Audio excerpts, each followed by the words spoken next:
Gina. I'm sorry, Gina Bruno. Let's have some applause. Walk out going, hey. Yeah. Go.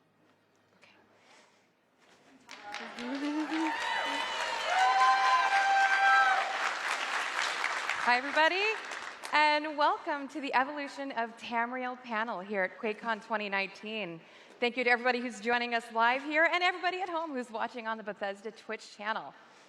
I'm Gina Bruno. I am one of the community managers for the Elder Scrolls Online. Really excited to be here today. And I am Jess Folsom, also on the community team for ESO. And we are excited to introduce our studio director, Matt Fyer, and creative director, Rich Lambert.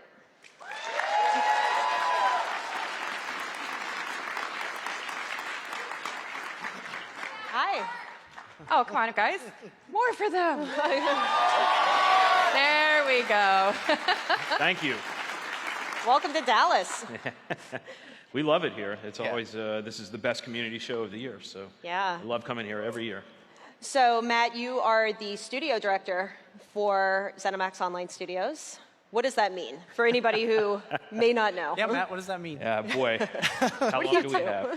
I am basically the head of the studio. I was the guy that Bethesda hired to start ZOS to create the Elder Scrolls Online back in the Stone Age. I think it was 12 years ago or something. So, I've been day-to-day with the Elder Scrolls Online since then, and Rich was one of my first hires. There's a fun story with that, too. Yeah. Oh, We'll tell that another day, Please, but spill the tea. no, we'll tell that another day because I've told it a lot. But yeah, as the creative director, I'm responsible for basically everything that goes into the game. So I work with all the teams, make sure things run as smoothly as possible, and review a lot of content. And you started off as a content lead, right? Or dungeon lead, maybe? Originally, I was hired as a producer. That's right. Oh, And that's then right. I That's moved right. in to be the lead dungeon designer, and then moved to the lead content designer, and then now I'm the creative director So you've been around. for a very long time. Yes. Yes. So Rich was actually at Bethesda before ZOS started. He was a producer on Oblivion way back in the day. So he was one of the people that I met first when I went to Bethesda, and he was a huge MMO fan. So the fit seemed obvious. So And Like, the I want rest- him. The rest is history. So today's panel for the next hour, we're going to be discussing sort of the evolution of the development of the Elder Scrolls Online over the years, and then we'll be talking about what the rest of the year brings and going through some of the performance improvements that you talked about earlier this year when we announced Elsewhere live on Twitch. Yep. Yes, we do have some updates for those. So to kick things off, the team started development on ESO 10 years ago, back in 2007. Over 10 years ago, yeah. So I imagine games like this go through some evolution as you're creating them. What are some of the things that changed early on for ESO? yeah. So to put it in perspective, when I started at ZOS, Oblivion had only been out for a year and a half. So Fallout 3 hadn't yet launched. Like that's how long ago this was. So for me, the biggest, most interesting thing was when we started development of ESO, the game that we were looking at as an Elder Scrolls game was Oblivion, because of course this was 4 years before Skyrim. So that led to some interesting things that I think we'll talk about. But it was it was a long time ago, and the first thing was setting up the team, finding people with online game experience, making sure that we were working well with the BGS team to come up with an idea for how Tamriel was 700 years before the other games, and that was basically the first couple of years for Rich and I, was just solving those problems. Yeah, and a lot of structural things, what the hell engine are we going to use? What tools are we going to use? How are we going to, it was a lot of kind of ground up work to get to where we are today. There's only a tiny bit of lore in Elder Scrolls to sift through. And we had always worked pretty closely with Bethesda, too, from the very beginning, yeah? Yeah, I had my first 4 months at the company, I literally sat with the BGS team and with the main guys there, Todd and Bruce and Kurt, just to really get an idea of what the game was going to be and making sure it fit in with their plans. So that was super important because that relationship obviously is important to us every day as we deal with different parts of lore and we make sure the timelines are consistent and characters are right. And like we just went to Elsewhere this year, and that was the first time I'd been in an Elder Scrolls game since 1994. So there's a lot of discussion over what is Khajiit culture, how much do we want to go into it, and so forth. So, And dragons. And dragons. And Dragons. Forget dragons. That was a big one. Working with them really closely to figure out, how that would fit into our timeline. So in 2012, a little game called Skyrim came out. I think a few of you have heard of it. So that kind of changed everyone's perspective on what an Elder Scrolls game is. So how did that affect the development of the game that had already been in development for a few years? Yeah.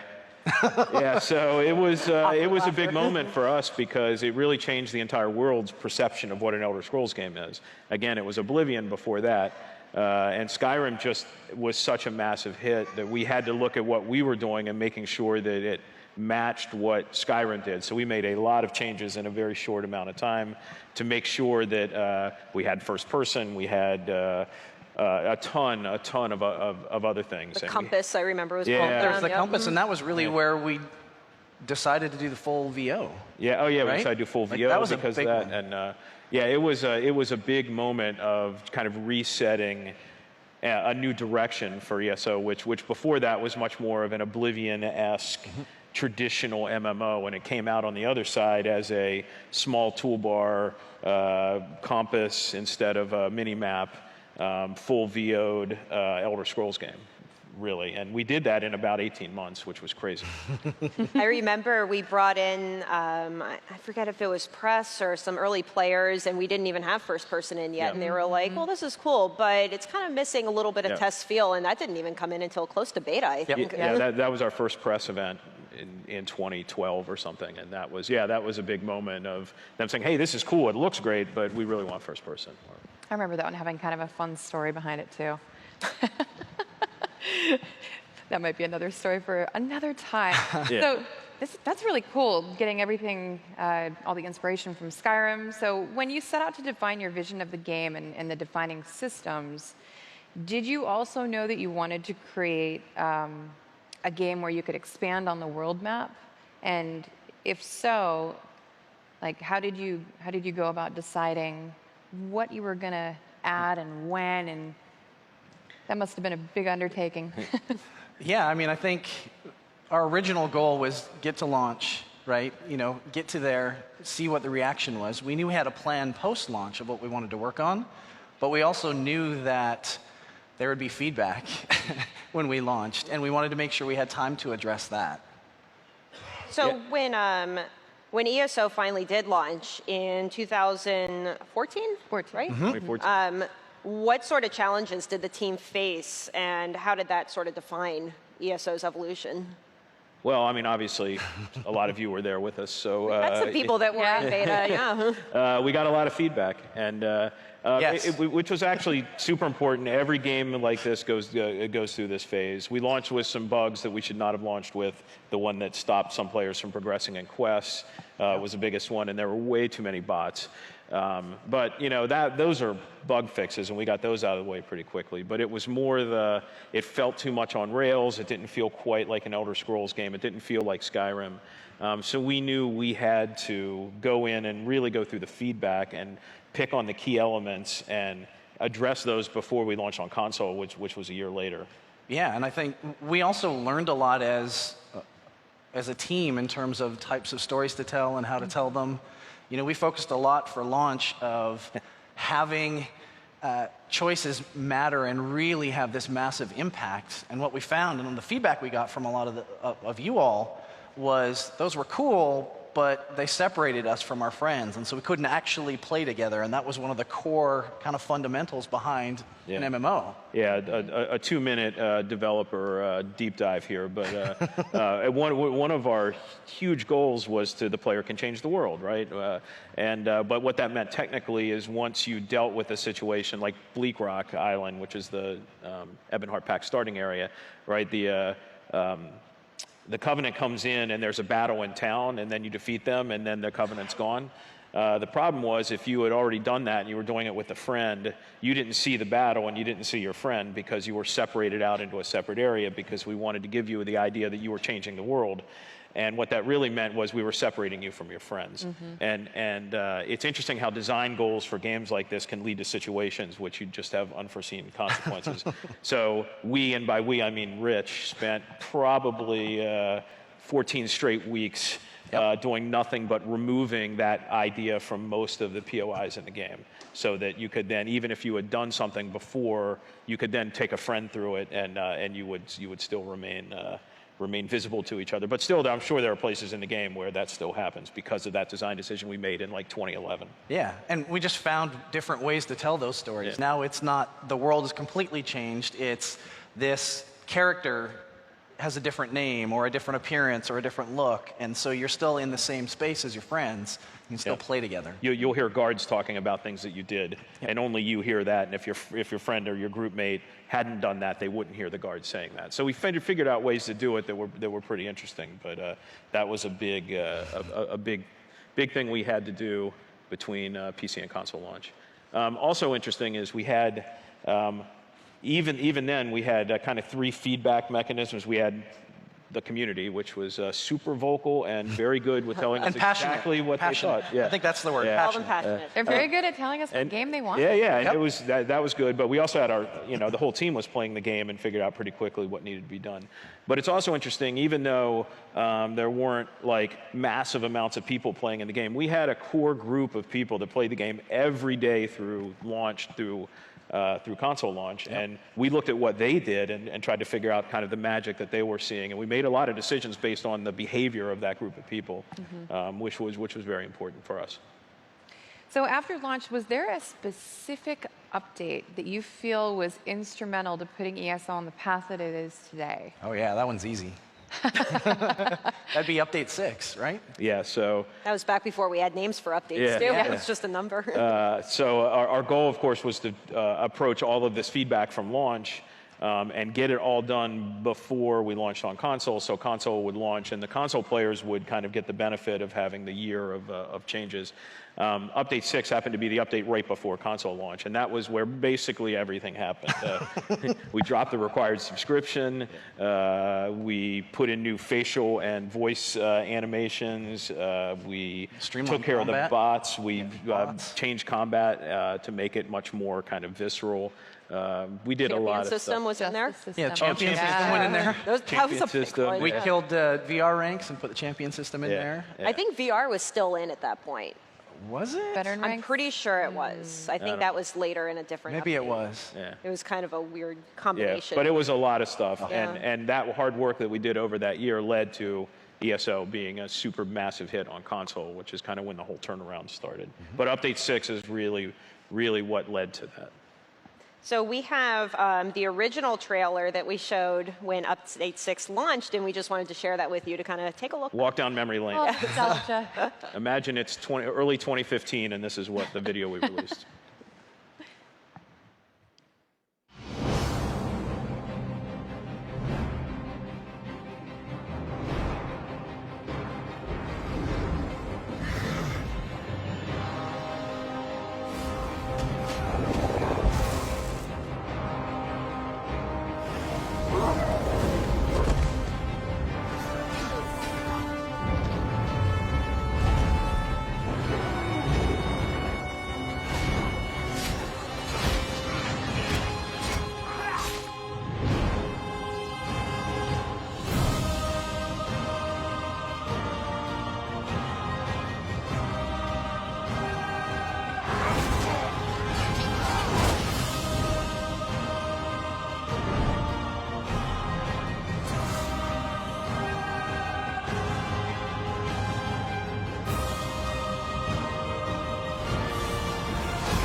That was a long time ago. Yeah, we're laughing here because we totally forgot the justice system when we were talking about this, and the die like, system. oh yeah, dies. Yeah, it's amazing what you take for The granted. daily crafting writs. Wow. Yeah, so lots of stuff there. It's so fun to watch. And yeah, we branded that version of the game Tamriel Unlimited, which is why it was called Tamriel Unlimited, but that was really Update 6. And the Crown Store came in there, and we dropped the subscription, and just tons of stuff. So when did you switch over to the quarterly update cadence for ESO, and why was that such an important decision for the team and the future of the game? That was pretty much right after console launch, right? And one of the things that we wanted to make sure of is we kind of saw how players played the game, where it was kind of this cyclical thing, where they would come in, they'd play really hard for a while, and then drop out for a bit, and then come back. And so we wanted to make sure that we had content for them to come back to at a regular cadence. And that's kind of where we fell in. Yeah, I mean, we made the decision that we wanted to keep people engaged in the game. Yeah. After console launch, I think we had Imperial City, which came out maybe. That was the first one. That was the very Yep. first one. Yeah. Yeah. And then we had Orsinium already in the can because we had finished it before console launch, and so that came out after that. And then we had 2 updates in 6 months, and we figured that every quarter was a pretty good cadence to keep people interested in the game. Now, Orsinium is an interesting one because that was originally designed as just a regular zone, right? And it had It went through more than A lot of few iterations. evolutions. Yeah. So Orsinium, that was with Update 8. That included things like gamepad mode was in there, so you could play with a controller if you were on PC. Subtitles was a big one that a lot of our community was requesting. Forgot all about that. Yeah, well, that's why I have this, so, because I would forget too. So again, we wanted to show everybody the trailer from Orsinium launch that came out 4 years ago now. Yeah, think. November 2015. 2015. Yeah, Right? a lot of Yeah. works incoming.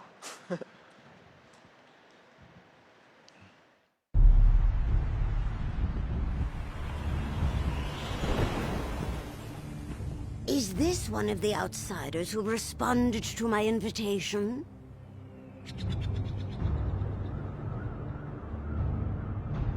Welcome to Orsinium.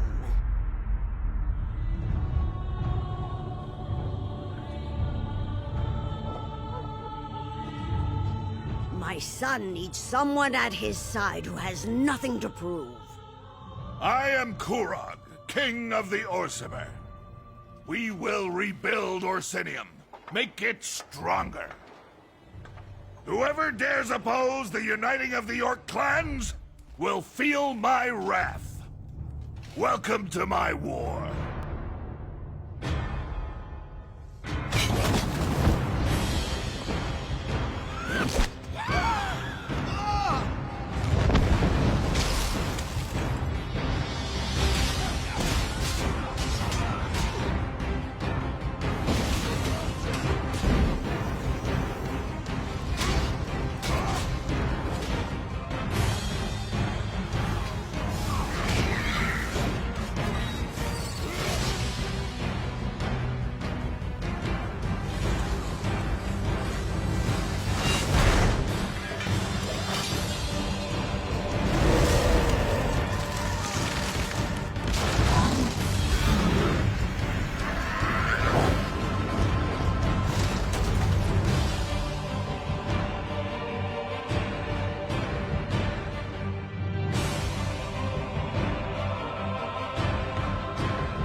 Gold edition.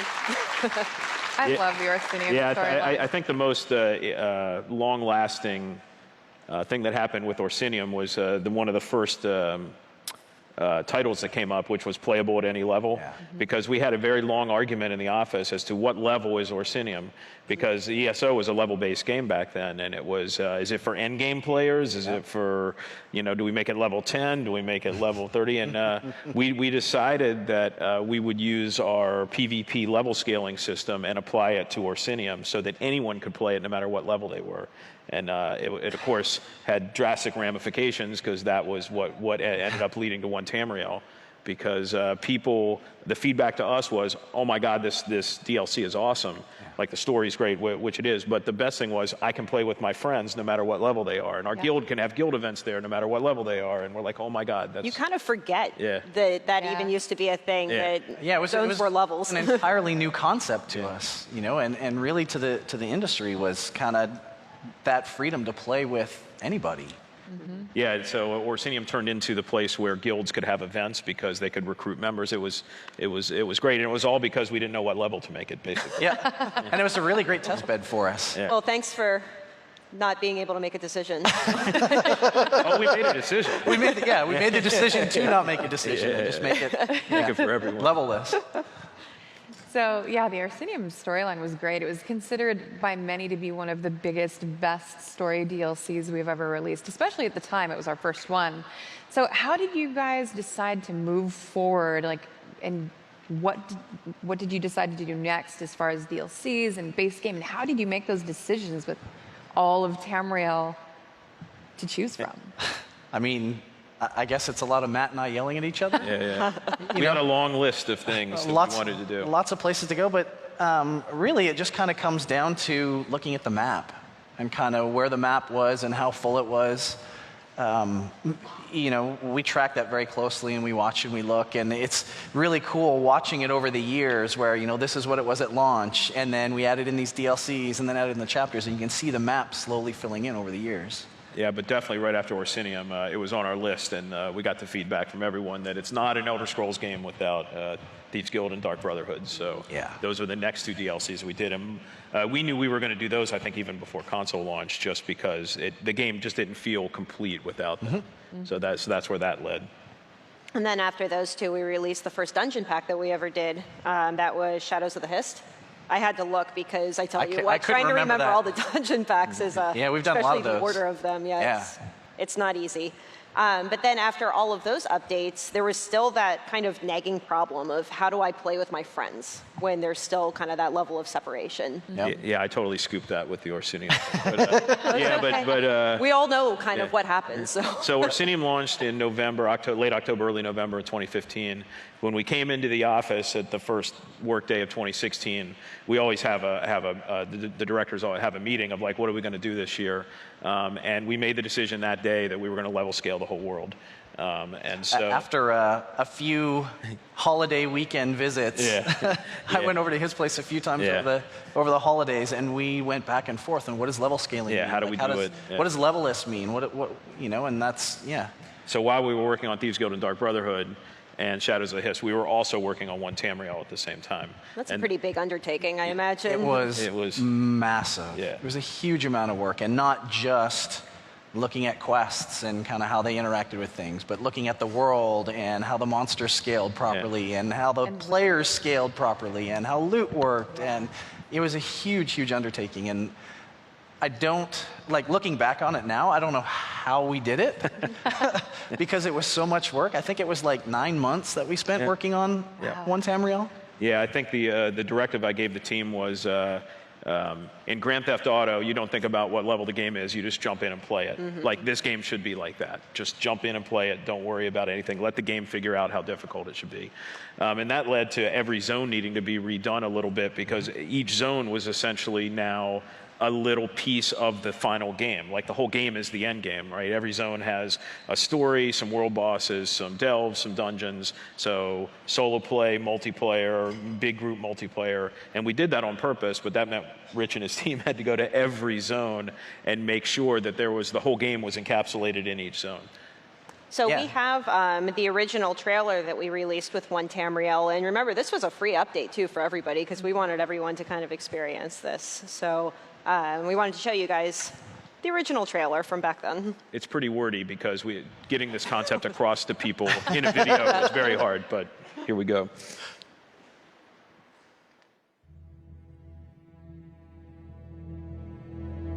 The continent of Tamriel. For years, divided by unnatural boundaries. 3 alliances, walled off and isolated. A land of conflict and strife, but no longer. A new era dawns in Tamriel. One without borders, without limits. Welcome to One Tamriel. Tamriel, now yours to explore, including Craglorn, remade and renewed. Journey alone, or group with other heroes, regardless of level.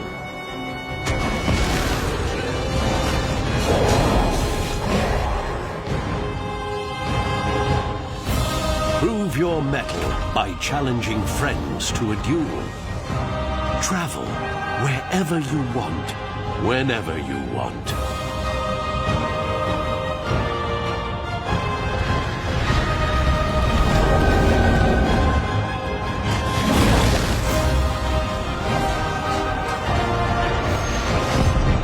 Prepare for adventure without limits.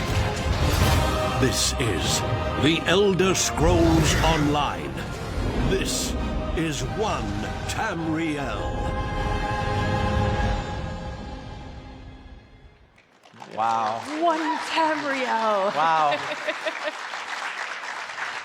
Gets you pumped.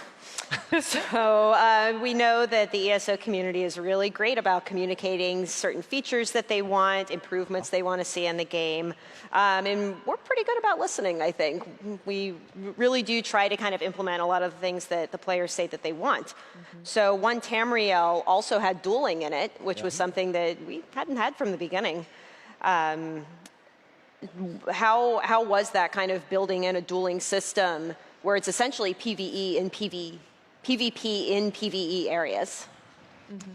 This is something that our lead combat and PvP designer, Brian Wheeler, focused on entirely. You know, working with the team in coming up with the rule set behind it and how it was going to impact things like cities and, you know, densely populated areas. And overall, I think it turned out fantastic. You know, there's lots of really interesting places that you can go and do a duel. You definitely know when a duel is started. You know, that was one of the, you know, really early on development discussions we had is how do players know when they're going to, you know, the duel is actually going to get started. You got that big flag. And even now, to this day, there's tons of people that duel, and they duel everywhere.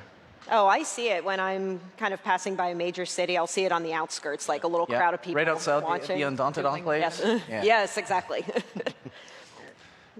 So at this point, now that we've kind of released a lot of DLCs and updates, we had One Tamriel come out. ESO was a lot more successful, a lot more thriving. We had a very active community at that point, and I think internally we were really proud with what we had accomplished. So we have one more video to show you guys. Now, this is one that we kind of created for ourselves internally to kind of showcase what we had done. Yeah, so this is the first time this has been shown publicly, but it has a lot of footage from other videos. But every year we have a kind of a showcase at headquarters to show off kind of the things we've been working on, and every project at Bethesda does this.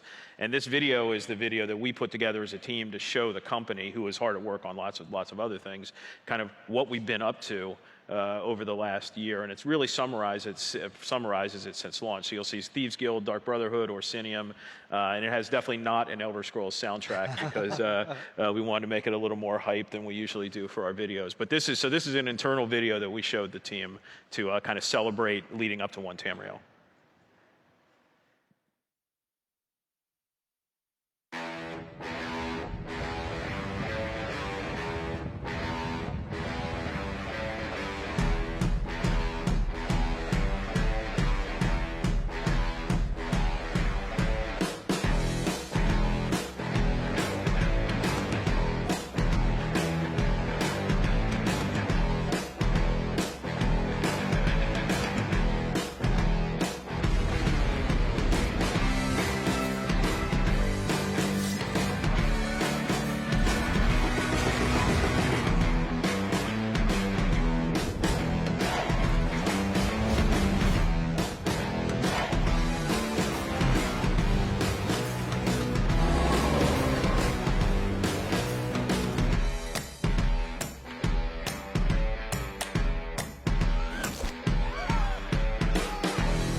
Love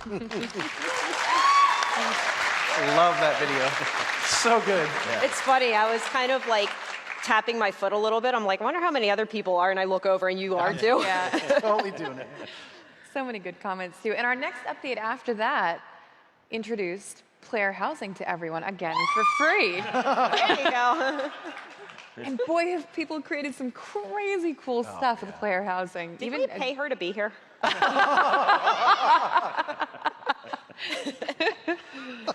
So, It's okay, Matt. You lived through that moment. You're good. so a few years ago, we changed up the DLC formula a bit and started introducing the concept of chapters. So what was sort of the inspiration behind that change? Wow. So the inspiration behind it basically was one of the big key things was the success of Orsinium, and it showed that people really wanted bigger moments. You know, it wasn't just a Thieves Guild Dark Brotherhood, which were great, but they wanted new big areas to explore. But with our team, the way it was structured, we couldn't do that in the way that we had done Orsinium, because we did that while we were working on console, and we had a little bit more time. So we had to come up with a new cadence per year to make it, the June update be a giant one, and that was kind of some team reorganization and making sure it all worked. But I think with One Tamriel, it definitely led to a situation where we could come out with a new thing, brand it with a name like Morrowind or Somerset, and we could attract new players to the game with it, because new players could come in and play the new stuff. And it's not like, those Gen 1 MMOs where you have to power level through 120 levels just to play the new stuff, right? You could just jump in and play it immediately from the first moment. And believe it or not, that's why we call it chapters instead of expansions, because and that came from me, because when you say expansion in this market, you think EverQuest, Dark Age Camelot, World of Warcraft, right? And you need to be a super high level and a hardcore gamer just to get to be able to play the new thing. But so we call it chapter because we wanted to give players the understanding that it's just another part of the game that you can explore and have fun and once a year in June. Yeah, it's a good time to get in, and if you're fresh, brand new, you can just jump in and play right away. Yeah, and that's why we do a tutorial every time, because new players, believe it or not, come in with the chapters. They come in very regularly in June. We have lots of new players to the game. Even now, like when Elsewhere just launched, we have lots of new players come just to play the new stuff. In fact, we have a significant group of our players that just come in and play the chapters, and then they go play other games, and then come in June and play the new chapter. That's fantastic. I mean, it's a perfectly valid way to play the game. So as you guys mentioned, chapters were a pretty big game changer for ESO. So can you walk us through the transition from then until today, and even in the future, and how it kind of impacts the design for ESO? Well, there's a logistical problem that we have to solve there, and the chapters take a long time to make. Usually about a year. So we can't have the entire team working on one thing for an entire year. So we have to find ways to almost play leapfrog with the teams. And then the other side of the coin is the types of stories we want to tell and how they're all kind of connected. And you've kind of seen that evolution over the years leading up to Elsewhere, where, if you look at Somerset, it was Somerset, which was focused on the elves. There was some werewolf stuff in there in between in a dungeon pack. I missed the first dungeon DLC. Sorry, Mike. Dragon Bones. Dragon Bones, that's right, and team. And then we finished it with Argonians. So it was kind of this hodgepodge of stories that didn't really kind of connect to one another. And then we decided with Elsewhere that we wanted to tell this year-long story that, the entire year was focused on that, so that when new players came in or returning players came in, they kind of knew what was going on and where they could start if they wanted to start, or they could just jump in and continue on the story as they see fit. And that's where Season of the Dragon came from, this is the first year we've done it, where all 4 content drops over the year tell the same story, essentially. So Can we expect more? Yes, it has been hugely successful having kind of one marketing tool, like the CG videos that you saw at E3 and on launch. Like, those all tell the same story as the players. So it's been really, really successful for us. So I don't see a reason to change it. Yeah, it is a lot more cohesive. Yeah. It is, and believe it or not, it's actually easier on the team because the art team kind of knows for the entire year what they're building. The content teams kind of know what they're building, and so it's a lot easier in terms of workflow. So we initially announced that in January, that we were going to do sort of the Season of the Dragon. By the way, do you guys remember that Rich was supposed to get his tattoo? Like, you guys can see, it's still a work in progress, but it's not done yet. It's a lot of hours. 20 hours so far, and I have a few more hours to go to finish off the back, but it is in progress and being worked on. And we will have Kept a his video. promise. Yes. So this all started with Wrathstone in the beginning of the year, and then we just released Elsewhere, which is the latest chapter, part of Season of the Dragon. And we have 2 more updates after that. So what is the next one? So the next one is Scale Breaker, which is a dungeon DLC pack. You can see some of this here on the screen. And the focus here is really on some new interesting mechanics. It's thematically tied to the season because there's dragons, and you find a little bit more about the Dragon Guard and kind of the dragons in the world. And then there's also a really cool new prologue quest that comes along with this for the base game that introduces a character that is rather beloved, I think, in the game, in Sai Sahan. He comes back. I'm not going to tell you how. You'll have to play through and figure out on your own. And then we have a bunch of quality of life improvements in here as well. So, multi-craft and multi-guild trader bidding. And also changing the Undaunted keys to currency, too. That's another big one. That's a nice one. Yep. So this update is actually on PTS now. Players are going through, testing, giving a lot of feedback. We will be launching Scalebreaker August 12th for PC and Mac, and August 27th for Xbox One and PlayStation 4. So coming very, very soon.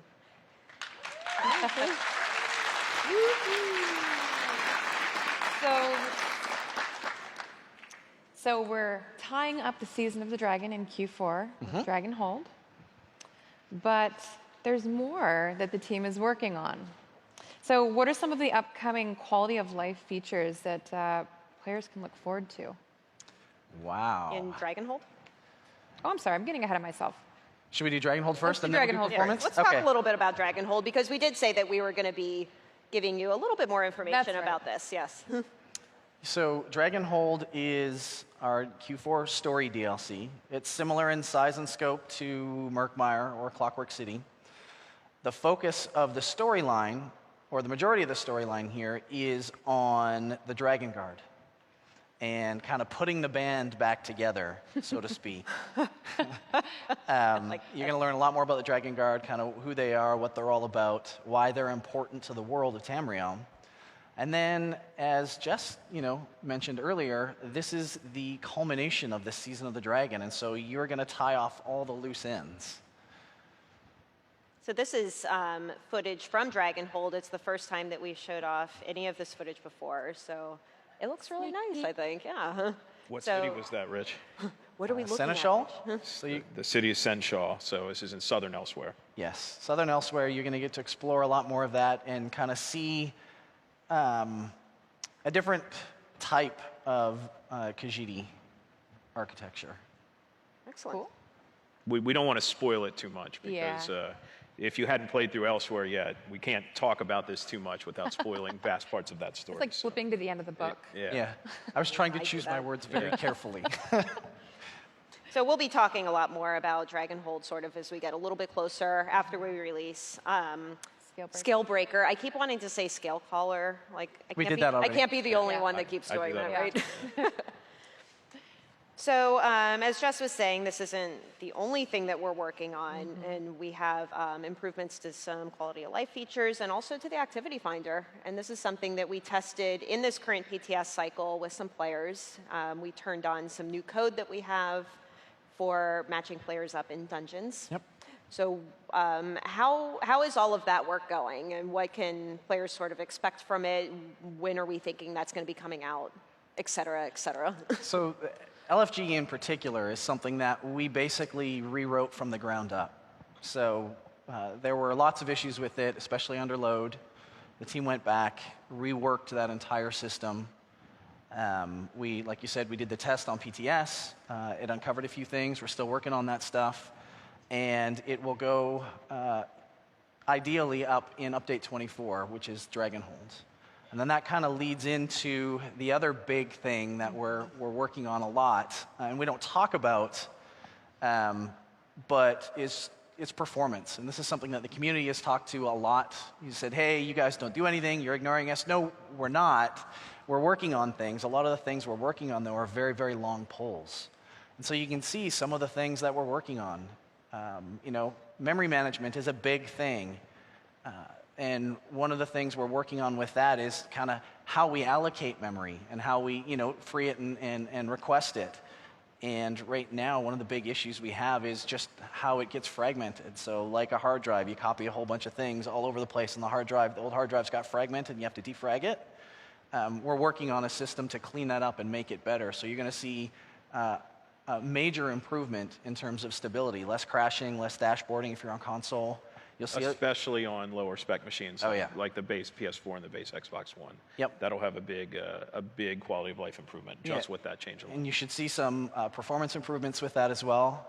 And then on top of that, we're looking at abilities and looking at their impact on the server, how they work, optimizing those. We talked about the LFG system. Now, the behind-the-scenes compatibility improvements, that's completely different from the ability audits that we've already been working on. Yeah, this is more looking at the abilities from a server performance and client performance side of things rather than do these numbers math out correctly. Yeah. To the user, it's more when you're in a situation where there's lots of combat going on in PvP or in trials, the server gets under load way too much. This is kind of one of our first step. So there's version 2 coming up later. Later on. So this is the first thing to take care of some server optimizations to make sure in combat that the server isn't too much under load and stuttering. Yeah, and so some team members are working on those things, but others are also working on Q1's next year's updates. The patching overhaul is kind of the biggest one that we're actively working on, have been for quite a long time. And this touches pretty much every file in the game. Wow. Yes, it's a big update, and what we're doing is we're going through and we're looking for duplicate assets, old assets that are no longer needed now that we do things better and smarter. We're removing a lot of that, so that'll free up a ton of space on your hard drives. Especially console. Yeah, especially console. That will also reduce the overall sizes of patches going forward once we do this.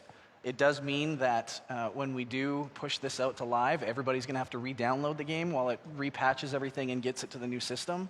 But it's for the greater good. Yeah, once that happens, the patching should be a lot more streamlined and faster. And loading into the game and loading into new areas will be greatly improved after this. Yeah, and that's another part of this. We're taking the opportunity while we have to touch all the assets anyway to update our libraries, our compression libraries. And that's going to, like Matt said, significantly reduce load times. It's going to make things load a little bit faster, less player, those black silhouettes that you see everywhere on, in high traffic situations. A lot of those are going to go away now because things will load faster. We're all caught at 7 p.m. Yeah.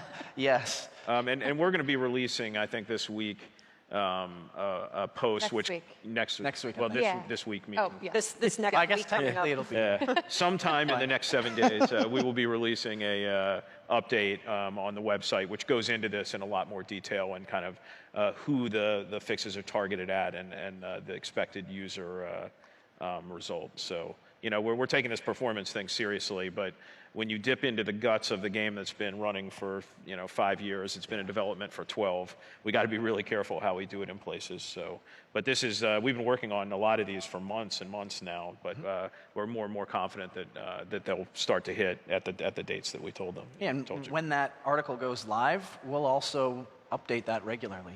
I think we're going to try for at least once a month.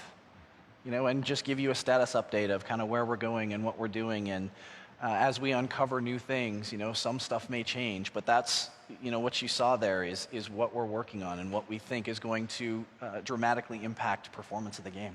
And when you say performance, what does that mean? Because we'll see a lot of people say, like, this is laggy, which can mean a lot of different things. So when you're talking about improving performance, What does that mean for everybody? It's a bunch of different things, but it's frame rate, it's server responsiveness, it's being disconnected and the client crashing in some cases.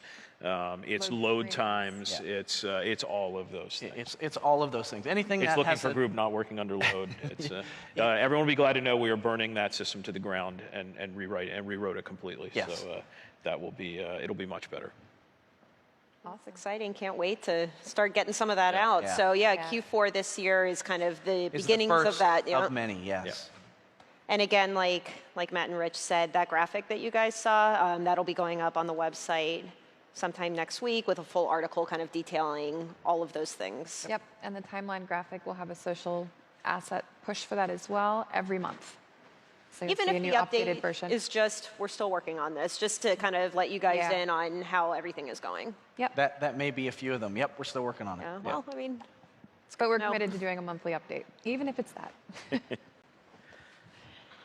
So I think we have just a few more minutes. So one last question before we wrap up. One of the most common questions we get at places like QuakeCon online is it too late for me to hop into the game? I haven't played in a while. I've never played. Will I be behind? What do you guys have to say to that? My answer is no. Like, now's the best time. Just jump in, play the game. We have an unbelievable community. They are super welcoming. They go out of their way to help That new is players. really true. Yeah. Yeah. They go out of their way to teach new players how to do things.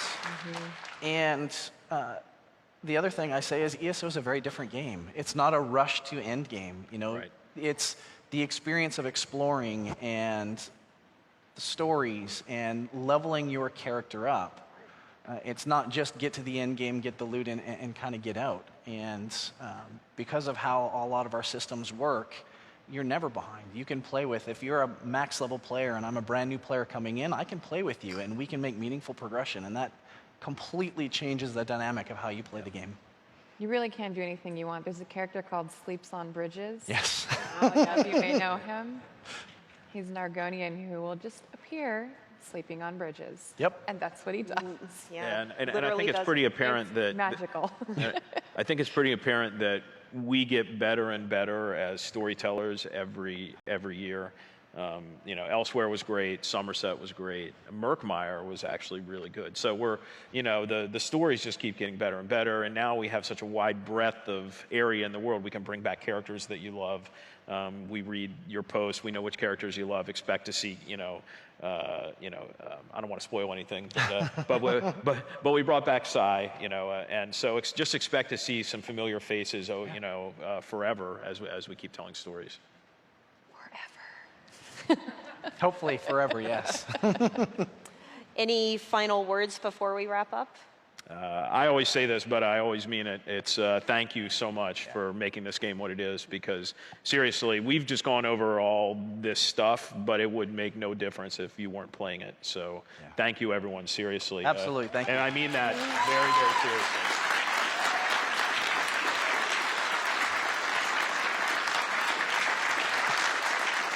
Thank you to our global community who is watching online as well. Yeah, thank you to everybody who tuned in online. For everybody who came today at QuakeCon, thank you for joining us, and thank you guys for popping over and chatting with us basically 12 years in about 50 minutes. Yeah. So, A lot of ground to cover. yes. So thank you, everybody, and enjoy the rest of your QuakeCon, and we will see you there. Can I just...